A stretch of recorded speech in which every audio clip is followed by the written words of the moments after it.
Hello everybody, I'm Elwirfy, and today I wanted to talk about something a little more upbeat. We're going to have a little more fun today, hopefully, or not. Might get sad again, we'll see. Trying not to be as depressing in my talks. But I have a whole series of videos where I talk about different things. Like this video right here, which we'll get into the main topic of in a moment. But I want to point out, I think I've already addressed this topic before, but I wanted to come back to it again from the perspective of a small content creator. That way you can understand kind of why the approach that we're seeing right now is, I think, the best approach that could be done, despite what people think. Now, if you don't know, I have a series of videos where I talk to people on YouTube. And let's go ahead and jump over to that screen. As you can see, here's a playlist of all the videos I've made. I started doing this stuff back in April of last year. And I have about 119 videos in this playlist, although I'll have more by the time you're seeing this, of everything I have. Here's the first 30.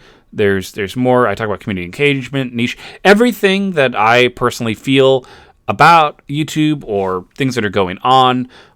This is my early stage of it, the awkward stage where I'm trying to get into it, figure out what's going on, and you guys really liked it. And I'm happy to keep doing more because I felt like I've been out of touch recently. Maybe it's just the years have gone on. There's a lot of... I tried out different thumbnail styles. I tried putting famous people in. And I don't know what's working or not. But I figured I'll just keep giving it a go. But my point is, one of the topics that I cover somewhere buried in here, it's buried, is the idea that, guess what? It's really hard to apologize for things on the internet. It's really hard to make a mistake. I think that the best apology typically would either be just being honest, and being able to communicate that to your audience is very difficult because right now there's a culture where making a video where you do an apology is actually worse for you. You're actually better off, in my opinion, right now, at this point, doing nothing. Like, say I don't know, did something despicable to the point where it's like unforgivable, right? And I don't know. I decide to address it, and I address it by being like, hey guys, I'm sorry about this. But really what I'm saying is like, oh, I'm sorry I got caught. You know what I mean? That's kind of the general vibe, right, of apology videos, I think. And I don't know. It feels like when you see someone apologize, it doesn't feel true because remember, like in my videos too, I do multiple takes. I make sure everything sounds good. I want to make sure you guys have a good experience and that the content and the message of my content is well received. So if I make a video or like if I get upset or if I cry or something, either that's the very first take and that's why it's in there, or let's be honest, I've probably done it more than once and just the topic itself is making me express those emotions. Like when I made the video about the scoliosis stuff, that really did mean a lot to me. And that was also my first take. I don't know. I think that there's a lot of bad things you can do in the world. And I think that when you make a mistake, depending on the circumstances of the mistake, there's some that can be forgiven, but it depends how you go about it. It depends if you're able to appropriately accept responsibility for your actions or not. And yeah, I think this time, for once, I think that the person who's at fault is actually making the correct choice. Perhaps legally, perhaps not. I'm not a lawyer, but I thought it was really interesting, So if you don't know who this person is, Some Ordinary Gamers, he recently made a video where he called out this guy, the Completionist, for essentially taking money from a charity. And I watched his videos. I even watched, so he made two, right? He made this video originally, and then he made this one where he made an update. And I'm on the fence. I think that it's hard to tell if someone is being honest or not on the internet because there's so much at stake, especially when you have tons of subscribers, and I mean an ungodly amount of subscribers. I think that it can be really hard to know what the correct choice is to keep your audience afloat. Audience retention is something that's very difficult on YouTube, and for a lot of people who are YouTubers, their career relies on people having goodwill and good faith in you, or at the very least respecting you enough to get through the whole video to get to the point of your topic. So when you see drama channels like this one, say what you want. This is a drama channel. Covering topics where people are doing bad things, there can be a lot of judgmentalness about the way someone handles a situation. And I feel like the goal typically is trying to get someone to either admit fault or to get them to stop talking about a topic is the two main things, right? Like if someone says something like racist, right? The goal might be, sure, to make them get off the platform, but mainly just to get them to stop doing the bad behavior. Or, in this case, with the charity that is apparently not donating any money at all to the people it claims to be working with, to just get them in legal trouble, perhaps, or to get them to stop doing the charity, or just stop, right? And I went ahead, we're not even going to do a transition. I went to their most recent video that I could find with comments that are about the topic, and it's tough because it's a mixed bag, right? Because look, this guy has 1.62 million subscribers. Now, I know that when we looked at in the Sniper Wolf video, we saw that she has way more subscribers, but she also turned off comments. This guy didn't. Admirable. Good job. But if you look, you see stuff like this comment, right? Which I'll just read out, which says, my father has dementia, and I was so proud that people like you, gamers, that I could relate to were at the forefront championing our cause. It's a shame to find out you're not like me and not someone I can relate to. Or I love this comment, which got me inspired for the video, that says, the fact that there's no response video is very telling. This clown is in massive legal trouble and has been clearly told to stay quiet by a lawyer. Yeah, everyone's heartbroken, waiting for the inevitable we need to talk video, where he takes almost zero accountability and blames others. Saying nothing, he's not going to say anything. If he's smart, he'll say nothing. Because here's the thing. This video right here still has 200,000 views. All right, let's go to the channel itself. Let's look at the most recent video. That is the most recent video, 200,000. I mean, even despite this being the first video that came out after the controversy, because this was 10 days ago, right? So this guy, Mudahar, Some Ordinary Gamers, made this video calling out the Completionist for this stuff. And it's fine, great, good. We want to catch the baddies. And then this guy made a video 12 days ago. So this is the most recent video.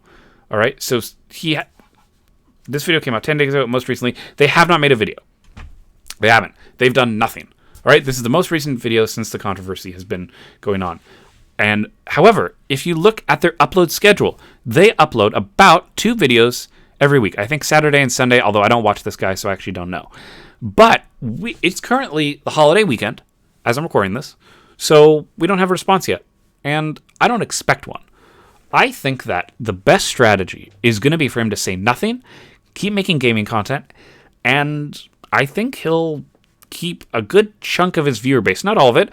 Probably get to less than triple digits, because you can't just trick people. Okay, enough of the look. Let's just talk, right? As adults, I've never seen the amount of money that his charity's taken in, and I'm not receiving any money from any charities. I'm not on any food stamps either. I don't get any assistance. I'm on my own, and I'm struggling with money. I always am. Always have been. That's kind of part of the reason why my dream was to be a YouTuber, was just to support me and my wife, and hopefully we'll have a kid someday. That'd be cool.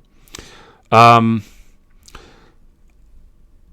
don't know. It's tough as because okay, I know you guys aren't gonna believe me, but I feel like I'm not financially stable, despite what the appearance of having a YouTube channel might do to someone's perspective.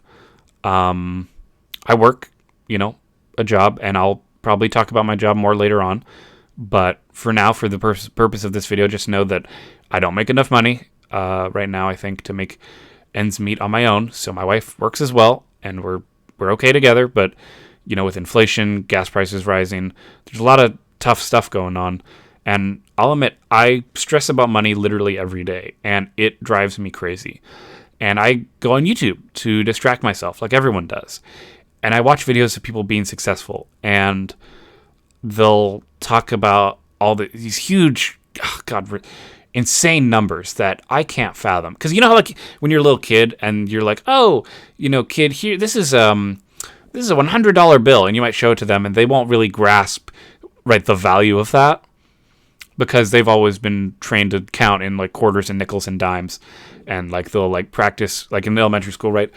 We had this little cash register, so we would, you'd, like, give the person pretending to be the cashier, like, a quarter, and they'd be like, oh, okay, here's your change. You get, like, a dime, right? Stuff like that. So the idea of, like, $100 at the time was insane. I was like, what? So that means I take this $1 and I have how many? And you try and lay it out, right? And you're like, you can't even keep track. Like, the image in your head is insane. And then this guy, and then I see these videos about this guy whose charity has collected almost $700,000. I think it's like 655. So maybe $650,000. And I don't know how you could, if you value something that much, how do you not just donate the money? How do you not just help people? I'm going to get more into this topic in another video I want to go over, but just for now, I guess I guess the point of the video is that I just think we can help more people. And I'm not saying that YouTubers are the best solution.